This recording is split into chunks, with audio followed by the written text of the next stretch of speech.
Mahomes back, throws. It is incomplete, picked off by the Lions. Brian Branch with it left side. He's gone, baby. He's going to the house. Touchdown, Detroit Lions. Deflected in the air, Branch ran under it, and he took it all the way back.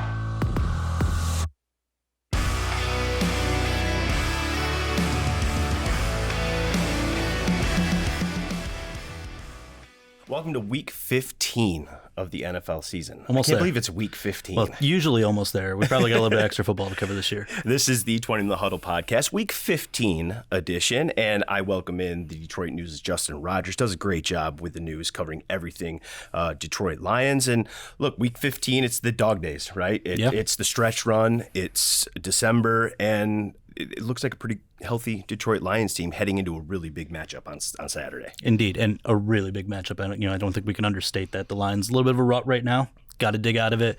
This Broncos team is not, I guess, what the doctor ordered. Team's playing very well. Winners of 6 and 7, and really seem to have everything going in their favor, particularly defensively. They look a lot like Detroit did last year. No doubt. Obviously with the rough start, and then they fixed Identical some things almost, right? defensively, started to play better ball, took care of the football, got takeaways. Denver leads the league in takeaways. We'll talk about that in a little bit too, but very similar to what Detroit was last year. Obviously these two head coaches know each other well, and Justin, it's been fun writing about playoff scenarios for sure, and getting the tag change of this pace, week, if you will. Yes, usually we're already in kind of draft mode, right. Or we have been in years past. So it's fun. And here's the key matchup segment. We go through 5 real quick. Let's start with Jared Goff and Justin Simmons. And when you look at Jared Goff, obviously the concern over the last few weeks have been the turnovers. 8 turnovers in his last 4 games.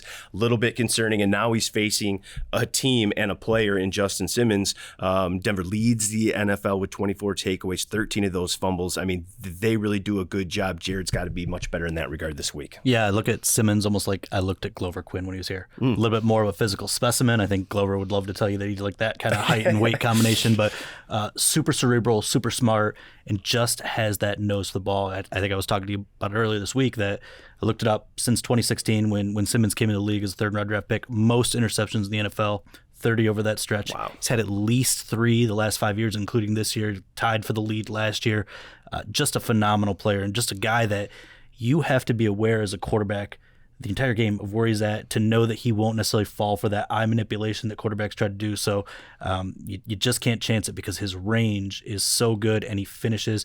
Not only that, he forces fumbles too. I think he's one of their 4 or 5 players that have forced at least 2 this year. Wow. And you look at Jared, a little bit of home cooking. I think you like the fact that you're getting back at home. You look at Jared Goff at home since 2011, 5th best in passer rating, 5th most yards, 4th most touchdowns. I mean, he plays a better brand of football at home, notwithstanding the Thanksgiving game, obviously. Yeah. But we've seen him play his best ball there. If he takes care of the football, he's got all 5 offensive linemen back. This is a Denver team that doesn't defend the run very well. They're actually last. And so I think it's a recipe for success brewing with Jared, but he's got to take care of the football. And he's got to stay away from Justin Simmons. I think it's key, right? The run game is key, right? Yeah. That's the play action game is what works for Jared Goff. It's like his bread and butter where he's comfortable.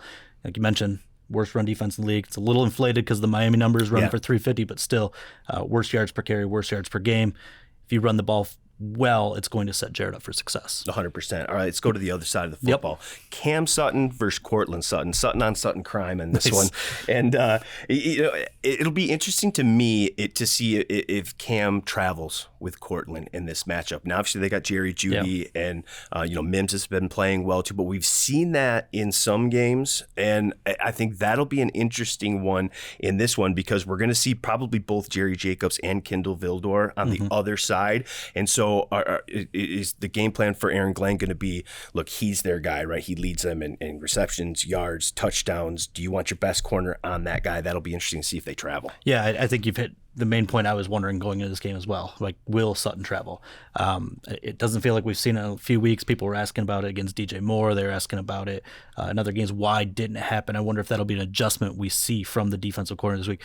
Sutton, as the Broncos are, is on fire, and it's not just production. It's these crazy highlight reel one-handed catch. I mean, he's such a good player.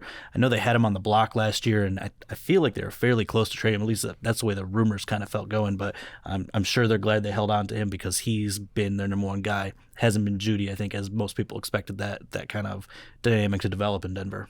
You look at the touchdowns with him, he's got 10. 8 of them have come in the red zone. So you're like, well, maybe he's not, that big of a deep threat, but wrong. Just looking at it over the last 5 games, he's got at least 1 catch of 30 plus yards. In the last 2 games, a 46-yard touchdown and a 45-yard touchdown. When they go deep, and Russell Wilson likes to go deep, that's what they're looking for. Yeah, I watched that 46-yarder today. Wasn't that insane? It's an incredible catch, and Russell Wilson's got 22 passes, 20 or more yards beyond the line of scrimmage. So you're talking about a top 10 deep passer, and just like Jared, he's incredible in the play action. So I think 118 passer rating. So Jeez. you just everybody's kind of in play there with the defense has to be really fundamentally sound to stop that element of it, and it starts with playing top down defensively. That's where it always stops for this team, right? Yeah, and to your point too, Russell does a good job, I think, of avoiding pressure, but not necessarily to run. It's to extend those plays to guys to get down even more, maybe get even more separation. And he's one of those guys that throws a great deep ball on the run outside the pocket. Detroit's defensive backs really, I think in this one, they have to just rely on the front 7 to handle the rush part of it. You have got to stay on your man. You've got to cover the deep ball when you're playing this football team. I think back to another matchup against Russell Wilson and kind of how much he screwed with Devin Kennard on the edge. Kennard was a really athletic player and just really struggled with some of the zone read or boot looks that Russell Wilson gave him. So to me, that's a quarterback that threatens you at all 3 levels, right? It starts at the line of scrimmage. You got to not entirely like Justin Fields, but not too dissimilar either. You have to make sure you keep him contained to the pocket. He will try to roll out. He does keep his eyes downfield. He can throw on the run. Second level, it's that play action game, right?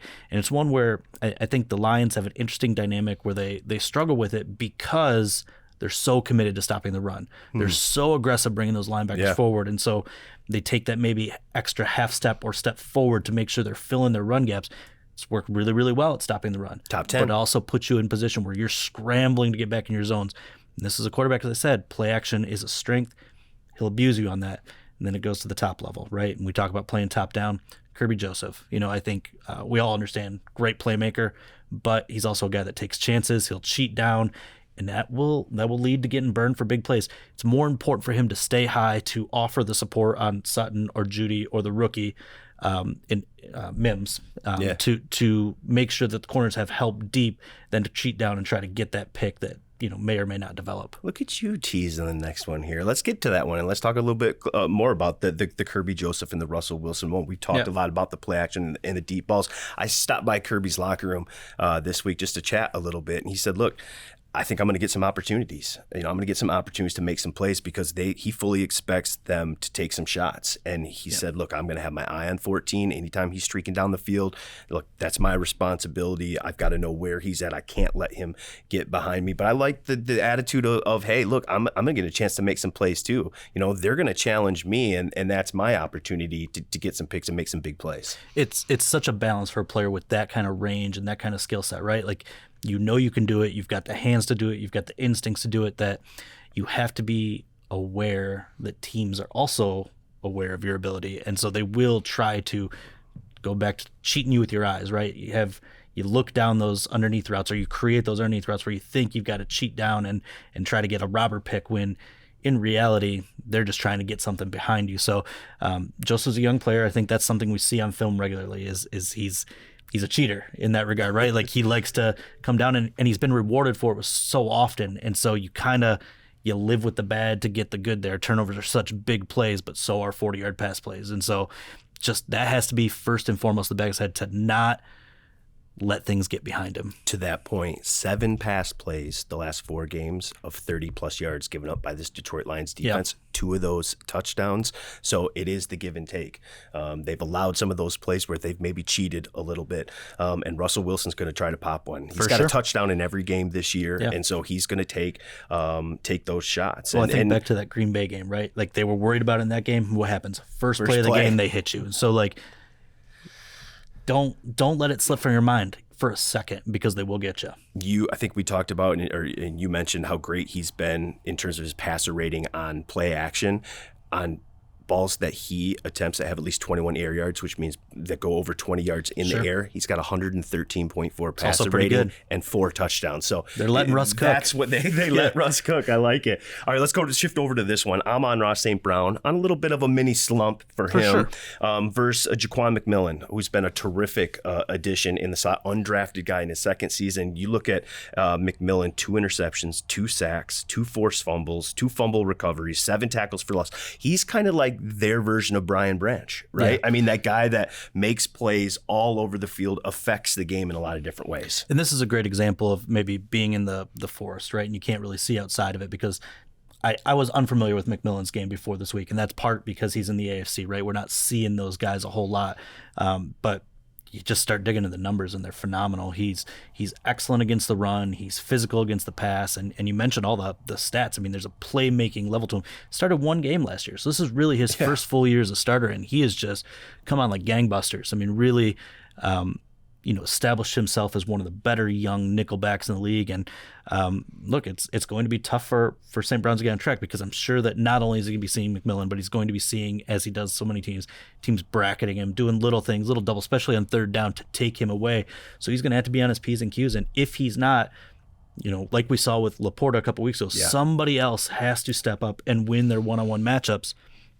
No, this past game is going to struggle again. That's a great point by you because we saw somebody step up, 9 catches, 140 yards, and a touchdown in New Orleans, and they were able to, still be successful offensively without the production of St. Brown. Right. Nobody stepped up in Chicago, and look what happened: 161 passing yards, 267 for total, which was the lowest of the year, and only 13 points, the second lowest. If teams are going to take one away, Detroit's got to be really good about having that second guy step up. But a little uncharacteristic: 5 catches for 70 yards. We've seen him beat double teams a lot too. I think you have to go all the way back to week 5 and 6 in consecutive losses to New England and Dallas last year when he didn't have at least 5 catches in 2 consecutive games. So I sense there's a little motivation. I don't think you ever raise the red flag with that guy. No. Like it's just there's nothing in his character to suggest that he's going to slow down, that he's not going to get it right. The guy works hard. He's intrinsically motivated, and probably a guy that gets a little angry when things are not going well. So I would expect a bounce back game, if not here, very, very soon. 3 catches he needs on Sunday, Justin, and he becomes one of 3 players in NFL history to have at least 90 catches and 900 yards in his first 3 seasons. Pretty good for a 4th-round draft pick. Odell Beckham, Michael Thomas, the other guys. Yeah. I mean, we just get so used to the production that it maybe jumps off the screen a little bit when with we don't see it. Probably less long-term problems than either one of those guys. All right, let's end with this one, and it's been a big storyline this week. Is Dan Campbell, head coach of the Detroit Lions, against his mentor, Sean Payton, in his first season over in Denver. The two obviously spent 5 years together as head coach, assistant head coach in New Orleans, but Payton was the quarterback's coach and then the offensive coordinator when Dan was a player. So a long history there and a lot of mutual respect between those two. Yeah, such a long history of mutual admiration too. I mean, they just both speak so glowingly of each other. Dan spoke glowingly about the influences Payton has had on him in terms of his aggressiveness on 4th down and the fake punts. That's all Sean Payton kind of taking that old school football mentality out of Dan Campbell and instilling, the newer way of thinking about football. And then, obviously, Payton coached Campbell at multiple spots, really wanted him to be a part of his rosters. And then when he lost that job in Miami or didn't, get the full-time job after the interim tag, Payton was all over and not only made Dan a tight ends coach, but he made him an assistant head coach that gave him the tool set to get this job here. And so, you looked at this matchup for a while, and as long as the Broncos and Lions were going to have competitive records, you knew this was going to be the one flex to primetime because it's just a ready-made narrative-driven story, and rightfully so. I mean, like, these are two coaches that are succeeding in this league. Payton's obviously done it a lot longer with a lot longer track record, but it's a compelling matchup with two guys that are interesting. And when you look at the football teams, especially offensively, I mean, you see it's very similar. You see that there's a lot in Detroit that Dan kind of got over his time with Sean, and you see it in Denver. Obviously, saw it in New Orleans. Just even the references sometimes when Dan was talking about Jahmyr Gibbs being his Alvin Kamara and just finding similar pieces and similar things. And so it should be a really fun matchup. And look, Dan knows that Sean's going to want to come in here and play well. What do you say? He wants to come in here and embarrass. 50 on him. Yeah, Anzalone said 50 plus. So look, there's mutual respect there, but whenever you play somebody you have mutual respect for, the competitive juices start flowing, and you want to come out on top on that one. So it should be a fun matchup. He is Justin Rogers, does a great job with the Detroit News. Stay tuned. I got chat with Jack Campbell next.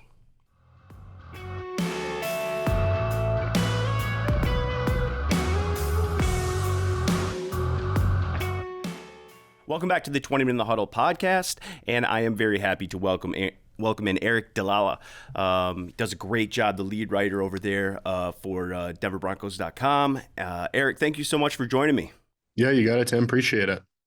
Well, it's kind of a lot of storylines going into this one. I mean, you look at where Denver started. You look at how Denver's playing right now, much similar to what happened with the Lions last year. Obviously, Dan Campbell and Sean Payton know each other very, very well. But I want to start with this. I mean, such a turnaround from starting 1-5 to now 6-1 in you guys' last 7 games. Just what's been the biggest catalyst, in your opinion, to that turnaround? Yeah, I think 2 things. One, the defense has obviously taken a big step forward, gave up 70 points in that loss to Miami way back in week 3, and struggled a little bit in a week 2 loss to Washington early in the year. And they've just kind of turned things around. Some of it was personnel changes. Justin Simmons, an all-pro safety, came back from injury. Jaquan McMillan, who's kind of been a revelation at that slot corner position, was inserted in the lineup. Fabian Moreau went in at corner in place of Damari Mathis. So it was some personnel changes. But then I think just kind of an added comfort of having been in Vance Joseph's defense a little bit longer. They've certainly found their stride, and they've been playing much better, allowing 16 points a game here since that kind of turnaround began in week 7. And then I think the other thing which goes along with the defense is the takeaways, the turnover margin. This Denver defense is forcing takeaways at an absurd rate during that winning streak. It felt like you were good for 3 a game, guaranteed. And then this offense has not turned the ball over. And so they're winning the turnover margin, playing good defense. Offense hasn't been perfect, not scoring 30 points a game, but they're coming up big in big moments late in games. And it's kind of been the reason why Denver's gone on this little streak here. Taking the football away, not giving it away. That's a recipe for success in this league, as you know. Is that just something that harps on it? Because when you watch the film, it just stands out. I mean, they attack the football. 13 fumbles. I think that's number 1 in the NFL. That is really, really high. Has that always just been a product of Vance, or is it something that's just emphasized, or is it just you got the right combination of players that are really good at it? Just what's been the big catalyst there with all these takeaways? Yeah, it sounds like Thursday is takeaway Thursday as a defense. And so they have a turnover circuit during practice that they go through during the media viewing period. I know, inside the building during meetings, they show the guys all the takeaways from the previous week. And Vance was talking in the other week about how they show the TV copy, actually, because guys don't often get to watch the TV copy of their plays. They see it in slow motion. They see themselves attacking the football. And particularly with those fumbles, it gives you an opportunity to see that what you're doing on the practice field is working, that it's paying off during the game. So it has been a big emphasis. And he said sometimes, you emphasize it every year, and sometimes it just doesn't work. Sometimes the guys don't quite buy in the way they need to. He's seen this group buy in and really make it a priority. And it's, like I said, one of the biggest reasons why Denver's had success here the last 6 or 7 weeks. Flipping over to the other side of the ball, Russell Wilson's obviously been doing this at a high level for a really, really long time, but it looks like he's kind of really settled to Sean's offense, completing 67% of his passes, 23 touchdowns, only 6 interceptions. Does he really kind of bought in, and has Sean done a good job with Russell kind of fitting this offense to what he does well? Because Russell seems like he's really comfortable and playing at a pretty high level right now. Yeah, absolutely. I think it starts with running the football. In the offseason, the Broncos went out and kind of revamped their offensive line. They got Mike McGlinchey from San Francisco. They got Ben Powers from Baltimore, brought back a couple of guys. Garrett Bowles got healthy. And they really added Samaje Perine from Cincinnati at running back and really prioritize running the football. And I think that sets things up for this team. When they're running the football well, then you can use the play action game, which has been where Russ is at his best this year. I think his rating is in the 120s when he's going off play action. Had a lot of success there. His completion percentage is really high, and it gives you a chance to take those shots down the field that we've seen again and again to Courtland Sutton. It seems like every week Courtland's making some type of absurd catch, after Russ launches one down there. And I think that's always kind of been the staple when Russ is playing really well, is a good run game, give him the chance to throw those play action passes deep down the field, get those chunk plays, control the football game, which pairs well with that defense getting takeaways. And then I think the other thing we've seen this year that we really didn't see much of at all last year is Russ using his legs. And certainly he did that a little bit against the Chargers this last week, but I think back to a couple of weeks ago against Cleveland, there was a drive where Russ ran it 2 or 3 times, and really it creates another element for a defense to think about. And, he dropped weight before the season began. That was a big storyline here in Denver. Never officially confirmed how much weight he lost, but some reports about 15 pounds, and certainly has looked like he's been able to run around a little bit better, closer to kind of how he was in Seattle. And I think that run element has been a big deal, and certainly defenses have to account for it. This past week, we saw a play where, they used a play that Jacksonville used in the playoff game against the Chargers, it looked like 3 backs kind of all flowing to the right. Russ uses his legs, gets back to the left, easy touchdown there for Denver. So those 3 things, the running game, play action, and then Russ using his legs, that's kind of been the formula for this offense to find success. That's certainly something to watch too, because the Lions defense hasn't handled mobile quarterbacks all that well this season. So, something obviously to watch Saturday night. Dan Campbell has spoke glowingly of Sean Payton, obviously a mentor. He was the assistant head coach when Sean was the head coach in New Orleans. Has called him as one of his key mentors. I'm just curious, what has Sean been saying about Dan this week? Has he talked at him about him at all? What's been the kind of conversation with that matchup this weekend?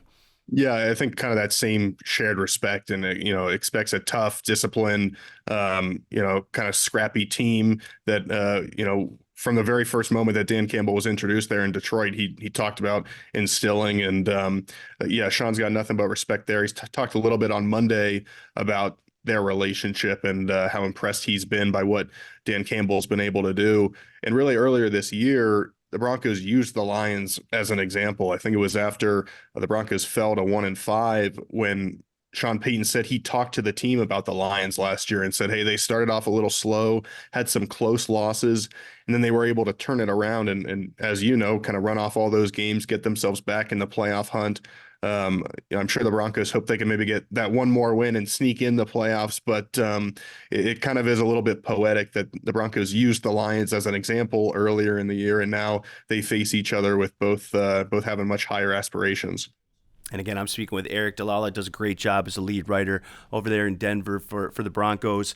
Maybe a player Lions fans might not be too familiar with. Obviously, this is an NFC, AFC opponent, so they're not real familiar with each other. But maybe one guy Lions fans should watch out for, one guy that could be a big factor in the game Saturday for Denver. Yeah, I'll go back. I mentioned him a couple minutes ago, but I think he's still flying under the radar a little bit. Jaquan McMillan, second-year guy, undrafted player.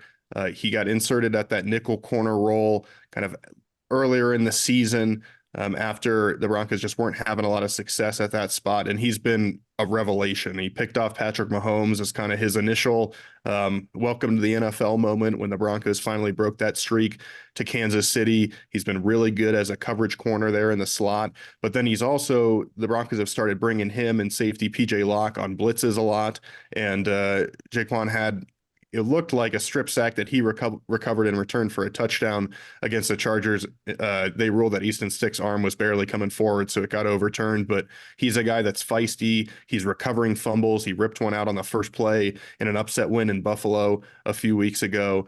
Recovered a fumble against Minnesota in primetime. He's just got a knack for the football, and I think coaches are really impressed with his football IQ. They've said again and again, you tell him something once that he needs to fix it, and it's done. He doesn't make the same mistake twice. So obviously the Broncos had a great nickel corner in Chris Harris Jr. several years ago, and I think people are starting to, he's not quite at that level yet, but another really good undrafted guy that could be a staple in this secondary for a while if he keeps playing like this. Aric, what's one key matchup you're really looking forward to watching on Saturday? Yeah, I think it's got to be, how do the Broncos handle Detroit's running game? Obviously, a couple of really good running backs, and if there's one area where the Broncos defense has still not kind of perfected their play, it's in that running game. Obviously, from earlier in the year, they really struggled there, and so that impacts some of the rankings. But we've seen at times in Buffalo, against Minnesota, teams find some success on the ground, particularly in the second half against Denver. When they've had their convincing wins, they've stopped that early and forced teams to throw the football, and I think that plays to Denver's strength. But to me, the key in this one feels like, can the Broncos get ahead early and force Detroit to go away from the running game? Because if Detroit can stick with the ground and pound, it feels like a recipe for success just based on kind of where this defense's strengths lie. No, I 100% agree, because that's what Detroit wants to do. I mean, with David Montgomery and Jahmyr Gibbs, might be one of the better, running back duos, if not the best running back duo in the league. I think both those guys have a chance to rush for 1,000 yards. That's what they want to do. You mentioned the statistic with Russell Wilson off play action. It's the same thing with Jared Goff. So that's going to be a really, really key matchup. Aric, thank you so much for taking the time. Great stuff. Safe travels here to Detroit, and we'll talk to you on Saturday. Thanks so much. Appreciate it.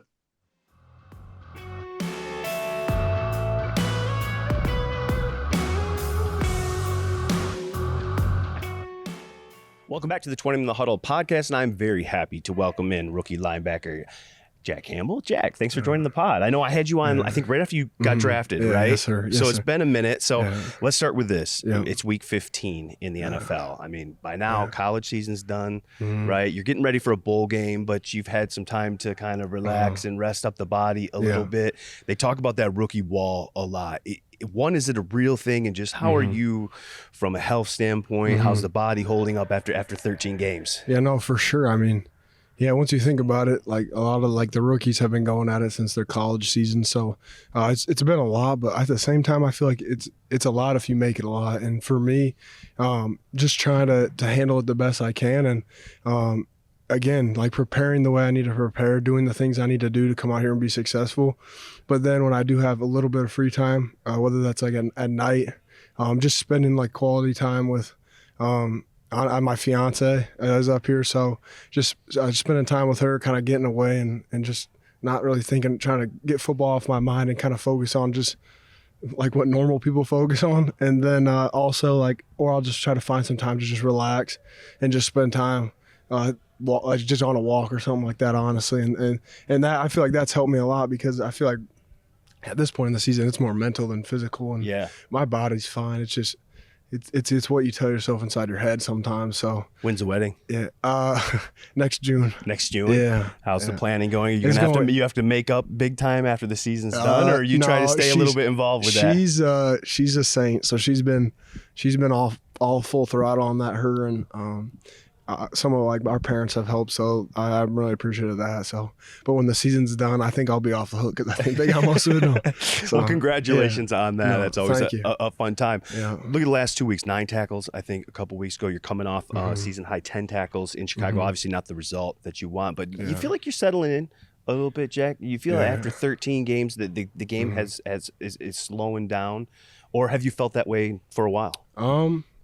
I would say slow them down a little bit. I mean, I feel like I'm just focusing on doing my job every single snap. And now that we're this far in the season, honestly, I'm still a rookie to everyone else, but in my eyes, I'm not really a rookie anymore, because I've had a lot of experience. I've had a lot of time on the field. So just learning from those mistakes and not making the same mistake twice is my main focus right now.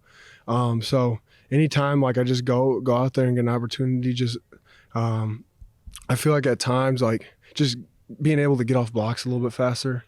Obviously at this level, the offensive lineman, a little bit more athletic, can climb to the second level a little bit faster. So just kind of focus on getting off that and then going and making the play, not sitting there and sometimes being like, oh, like I got blocked by the guard, and then the tight end chipped me too, and that's why I didn't get in on the tackle. But not making any excuses, just getting in and being relentless to the ball. I feel like this has been my main focus right now. But at the same time, you got to do your job well within the scheme, and that's like my main focus right now. And just as a defensive unit, I feel like taking some strides every single week.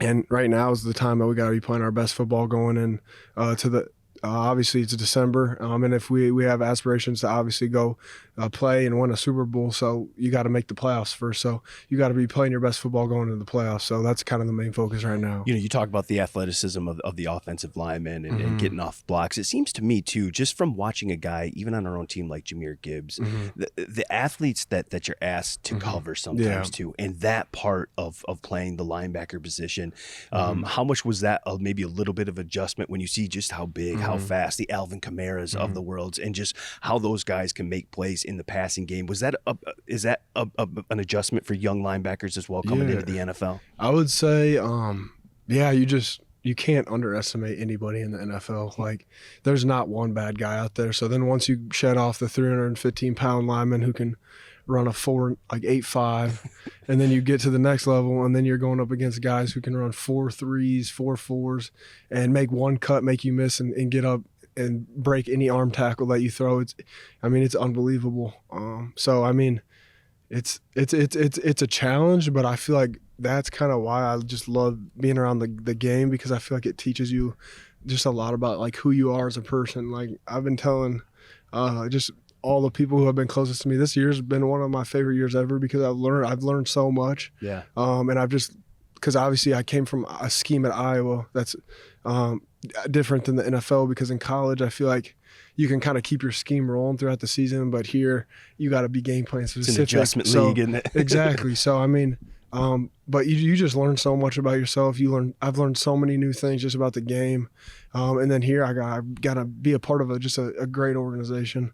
So I just feel very fortunate. So how fortunate do you feel to be kind of in a stretch run here? I mean, we're talking about playoff scenarios this week, and first division championship in 30 years. And how fun is this kind of December run going to be for you guys with what's on the line? And is there a lot of pressure that comes along with that? I feel like you can't look ahead. You got to take it one game at a time.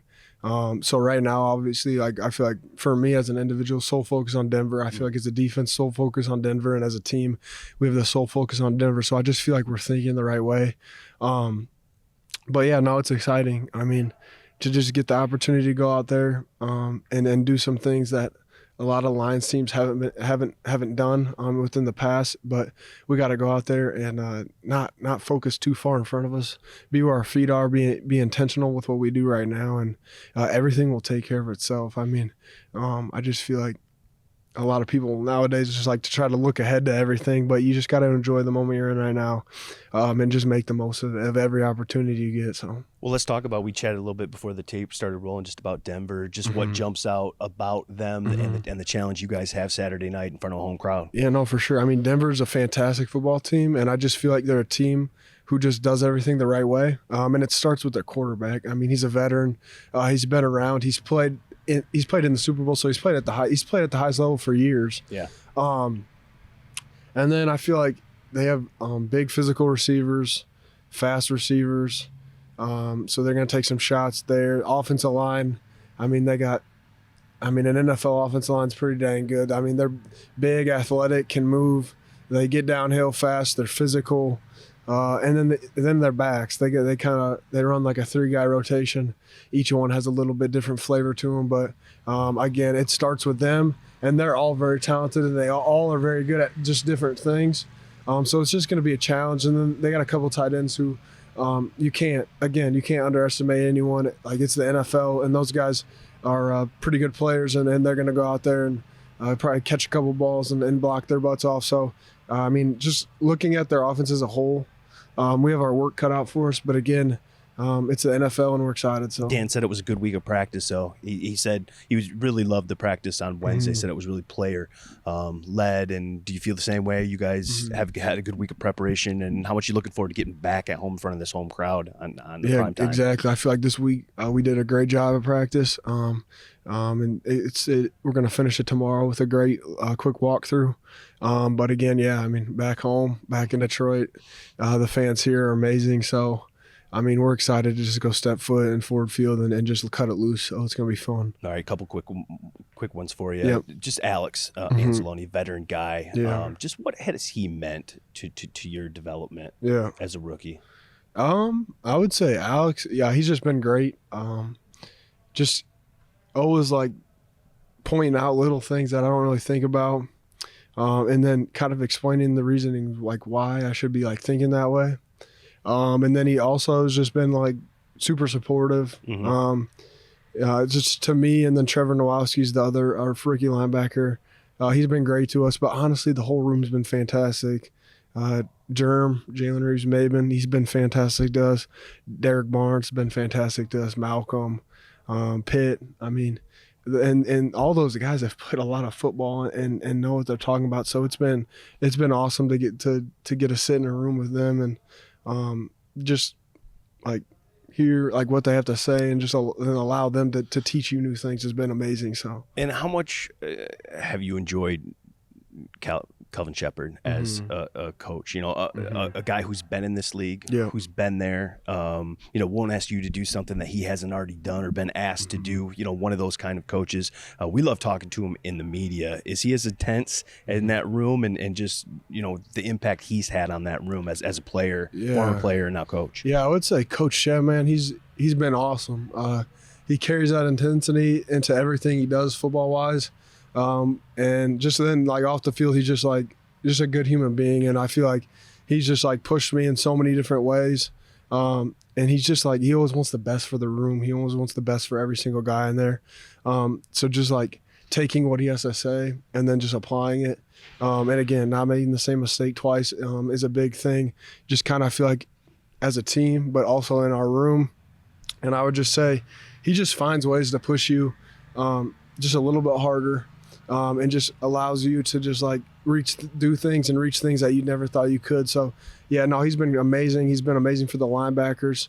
And he's just he's going to tell you what you need to hear and not what you want to hear, which I mean, in today's world, you respect it. Exactly, for sure. All right, let's finish with this one. Your teammate at Iowa, Sam Laporta, and obviously he's doing some things in terms of the production that he has that is very, very rare. Yeah.